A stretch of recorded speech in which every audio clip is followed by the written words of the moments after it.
Vendredi 5 septembre 2025, nous sommes à Porto-Novo, plus précisément au domicile de l'honorable Jean-Claude Sédozan Apiti, conditionnel de la Ligue des champions de proximité de Porto-Novo. Une visite des membres du comité d'organisation afin de lui exprimer sa gratitude pour son soutien à cette édition de la compétition, lui exposer les menus détails des préparatifs de la grande finale qui s'annonce pour le 14 septembre 2025. Profiter également de cette aubaine pour lui adresser une invitation officielle à être à nos côtés, à être aux côtés du public sportif portovien et public sportif béninois de façon générale, et aussi profiter toujours de cette aubaine pour mieux connaître le personnage.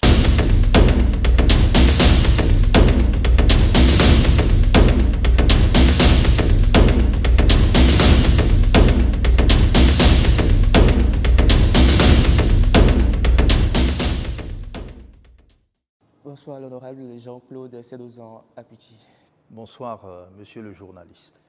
Déjà par ma voix, le comité d'organisation de la Ligue des champions de proximité de Porto-Novo vous remercie parce qu'aujourd'hui nous sommes honorés de nous retrouver dans ce cadre majestueux que nous apprécions déjà. Et cette visite s'inscrit dans le cadre des préparatifs de la finale, la grande finale de ce tournoi. Vous êtes un inconditionnel. Et déjà, inutile de le rappeler, votre soutien indéfectible à cette compétition, à ce tournoi de proximité chaque année dans la ville capitale, Porto-Novo. Nous sommes venus donc vous dire merci pour tout ce que vous ne cessez de faire pour la compétition. Aussi, vous informer en ce qui concerne les détails des préparatifs de la grande finale pour le 14 septembre 2025 et déjà vous inviter de façon officielle à répondre présent, bien sûr, à cette grande messe footballistique. Et pour finir, profiter de cette aubaine et permettre à ceux qui nous suivent, au public sportif de Porto-Novo et au public sportif béninois en général, de mieux vous connaître. Je vous remercie d'avoir accepté de venir jusqu'ici, dans cette résidence. Vous êtes venu ici, à savoir l'organisation de ce championnat qui va trouver son épilogue le 14 septembre à travers la finale.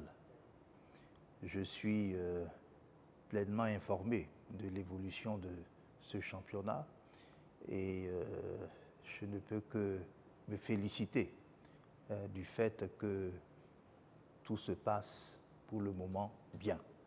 Dans un premier temps, nous allons permettre à ceux qui vont nous suivre après de mieux vous connaître. Alors, monsieur Jean-Claude Sédozan Apiti, que retenir de façon générale, parce qu'il faut le dire, vous inspirez plus d'un, vous inspirez les jeunes de Porto-Novo, les jeunes du Bénin, les jeunes du monde entier, parce que vous êtes un élu du peuple. Que retenir de vous? J'ai fait des études d'économie, essentiellement, et j'ai entamé ma carrière professionnelle à l'âge de 29 ans à la Banque africaine de développement. C'était en 1980. Je suis resté à la Banque africaine de développement pendant 23 années, c'est-à-dire jusqu'en 2003, année au cours de laquelle j'ai demandé mon départ anticipé. J'ai créé ensuite un cabinet de consultants d'ingénierie financière à Abidjan, puisque le siège de la Banque africaine de développement était à Abidjan, est toujours à Abidjan, quand en 2006, le président Yahi Boni m'a fait appel pour venir travailler comme conseiller à l'économie et cumulativement comme directeur général du Fonds national de la microfinance. Historiquement, je suis le premier directeur général du Fonds national de la microfinance, puisque j'ai été nommé en 2006. Une année après, le président de la République me dit « Je vais vous envoyer en Chine comme ambassadeur. » J'ai accepté Mais en plus de la Chine, j'avais l'Inde sous ma juridiction.